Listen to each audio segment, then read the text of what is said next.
Well, I think Billy's finally gone mad because of lockdown. He's had the mad idea to move the dining room into the billiards room and the billiards room into the dining room. Brilliant idea. Well, it's a brilliant idea, but this table weighs a ton and we've got to carry it. You're hiding, Gwen. Right, I should be helping, really. So, you'll go through that door, but you probably won't go through the next door.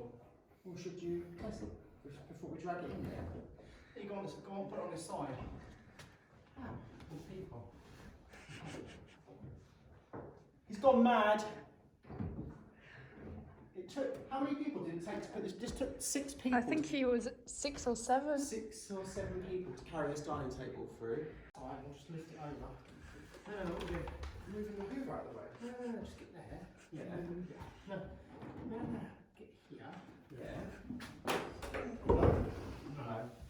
Can't lift it. I reckon we put it on this side, and then we'll go and get some trolleys and things. I've got one in the garage, and I'm sure I've got something else laying about. We've got wheels on. We'll go and find some trolleys and things. That wasn't too bad, was it? Wait till Mo comes back. Well, why don't we clear out the other room in the meantime? Yeah, we can do. Or empty the buffet?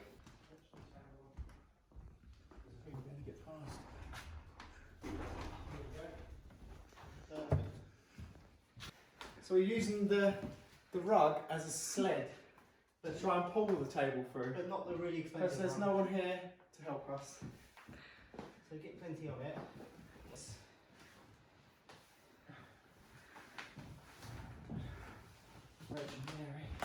Just push us on the rug, look. Let us unfold it. Yeah. If we had Dad and Mo pushing and us pulling, it would work really well. Well, we got it this far, but there was nobody to film it because Gwen's busy, so we just stopped to show you our progress. It seems to be working quite well, Billy, doesn't it? Yeah. Should take it a bit further. Yeah. All right, see you in the dining room then, the new dining room.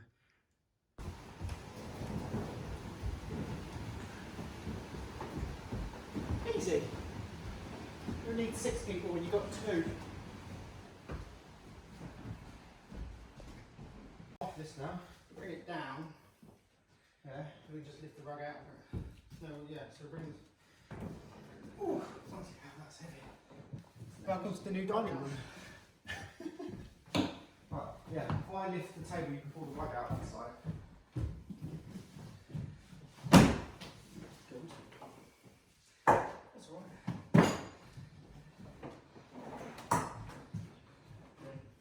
Get more. So I'll lift it from this end now.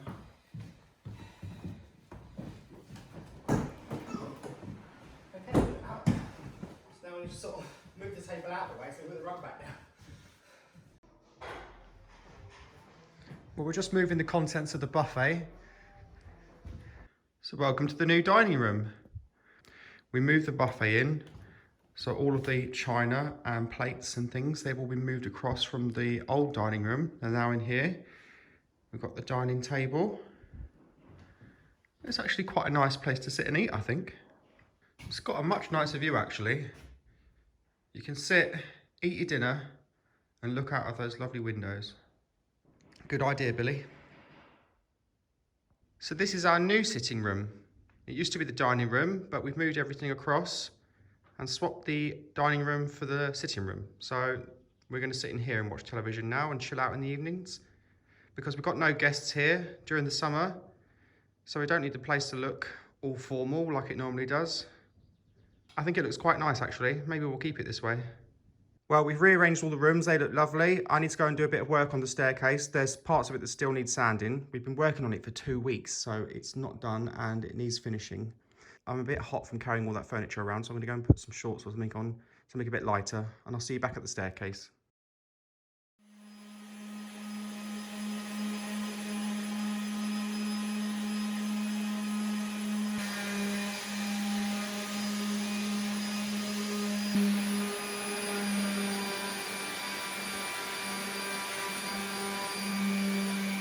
Well, That side has just had its second coat.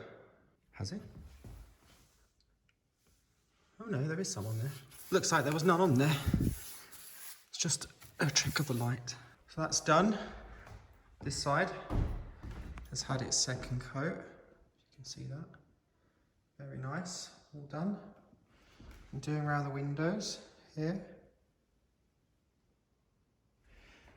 The main part is all sanded. We've been doing this part around here, that's had one coat. I haven't done the balustrade yet because I'm going to give that a coat when I do the next coat. So, that finial's been removed. Need to do that. Very, very nice. That's had a coat. I'm just going to put some on here. Wow, isn't that satisfying?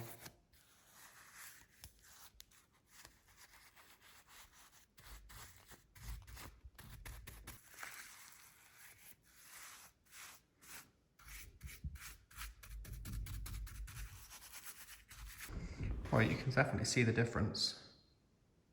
That's it completely stripped back. And that's it with varnish on. So I'm going to put this camera down because I need to get on with this, otherwise it will never be finished. And I'll see you when I've made a bit more progress. The staircase has had a full coat and it's looking really good. But it's going to need a second coat and I can't do that until tomorrow when this one's dry. It's really, really soaked into that wood. It looks almost dry. The old stairs must have been parched. They really needed that varnish. But a second coat, that will put the sheen back on it. Right, while the varnish is drying, I'm going to go outside and do a bit of artwork for my patrons. What are you doing, Billy? I'm upholstering this lovely chair.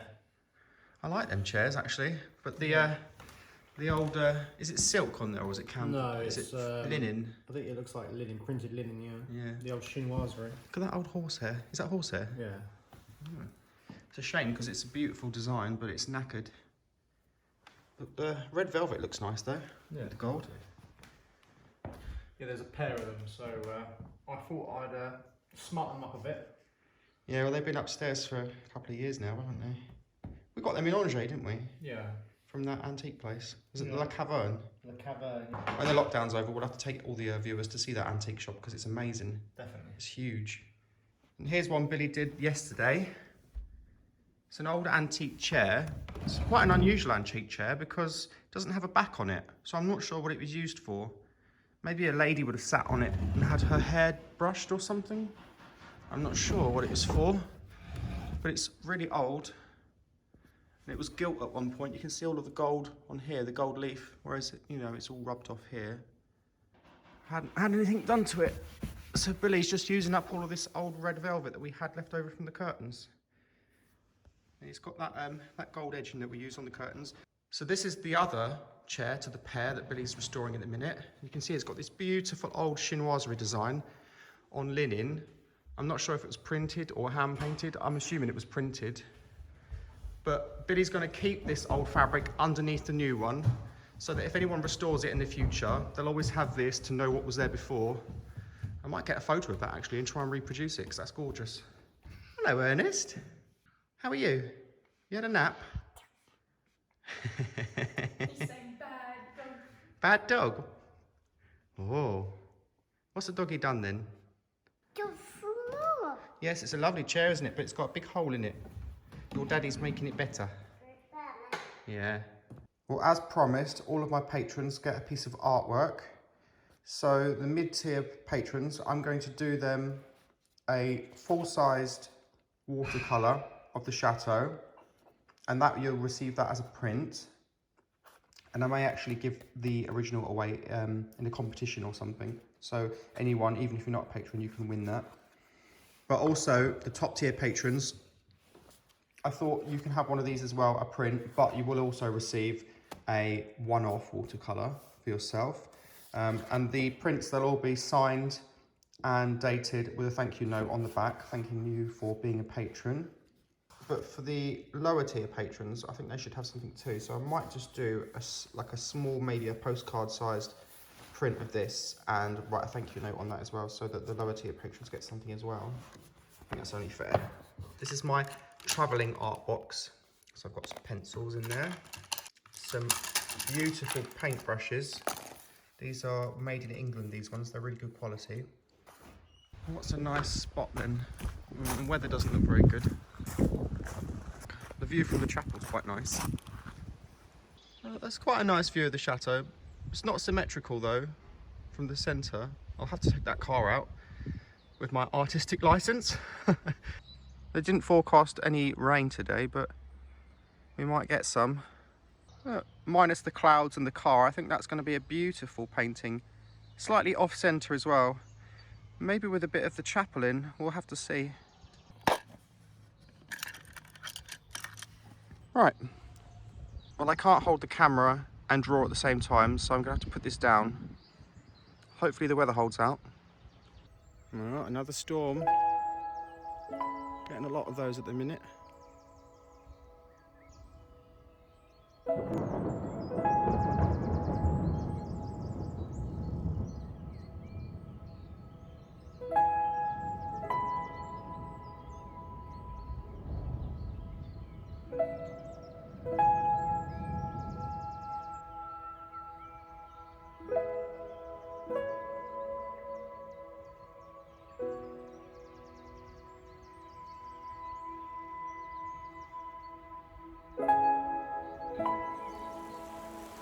And here comes the rain.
What's a shame about this weather, but there's no way I can sit outside and draw and paint.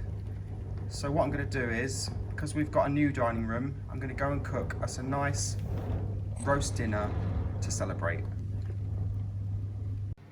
So we've got roast potatoes and we've got some carrots there. Just going to boil those, really simple. And this is a piece of beef. And what I've done with that is I have cut up some garlic here, some bay leaves and some rosemary, and put some oil on it, salt and pepper. I'm going to roast that on quite a hot heat for about 20 to 30 minutes. And what I've done here is, I've never done this before, is I've put some of the peelings from the potatoes with a bit of olive oil and some chopped garlic, and I'm going to see what they come out like. I wonder if they'll go nice and crispy. And we're going to have some peas with that and Yorkshire puddings. Let me talk about Yorkshire puddings. So traditionally in England with roast beef you have Yorkshire puddings. Now they're really simple to make. You have to make a batter first, and the recipe is really simple. You just have to remember 3, 2, 1. It's 3 eggs, 200 millilitres of milk and 100 grams of flour. So 3, 2, 1. So first of all you put your eggs in the bowl, you add your flour, mix it into a paste, and then you slowly, while you're mixing it, just add all of the milk piece by piece, and then you let that sit in the fridge for about 20 to 30 minutes. And then I'll show you in a minute how we make those. Now, I've got this little tray for muffins or cakes, and I've put it in the oven so it's really, really, really hot. Now, what I'm going to do is put a tiny little bit of oil in each one, probably about a teaspoon, maybe a bit more in each one. Is that olive oil? Yeah. Although it was already really hot, what I want to do now is get that oil really, really hot so it's sizzling. Now it's going to go back in the really hot oven. Tastes amazing. Right, so we're ready to do the Yorkshire pudding. So they are being hot, sizzling. I'm going to put that on the gas just so that it doesn't cool down. As long as you hear a little sizzle, even if it's just a quiet one, you know you've done well. Probably best to put them near the top of the oven where it's hottest, but not too close because they're going to rise up really big. You don't want them to touch the roof of the oven, so put it maybe about that far from the top of the oven. Close the door, do not open the door until they're finished cooking, and I'll show you them when they're done. So I'm just going to check on the Yorkshire puddings. Wow. Oh, look, they're done. Ta-da! Roast potatoes are done. Let's check the beef. Yep, that beef's done. So, everything is done except the peas. I've forgotten the peas. Let's just do those. Right, that beef, I'm going to leave that to rest now while I go and lay the table. So it's looking like we're almost ready to eat. Not fresh ones, I'm afraid. It's the wrong season. So we'll have these. Still pink in the middle, that's good. Not too pink. English have their beef a bit more well cooked. The French like it a bit rarer. So it's sort of in between. Hee.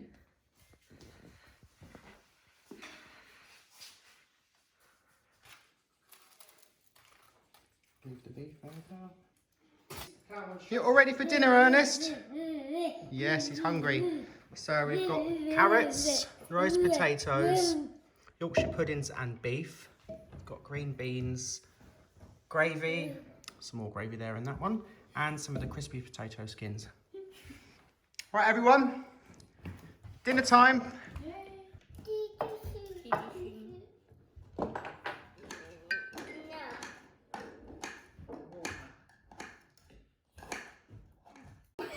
Ernest, is it good? Is it yum yum? No? Well, he's eating it. Must be good. You waiting patiently, Missy? I'm sorry, there's no plate for you. Missy. Beef! Ah, beef! Ah, beef! Ah, wow! Amazing. Was it good? Right. Give us your judgment, Ernest. Guilty.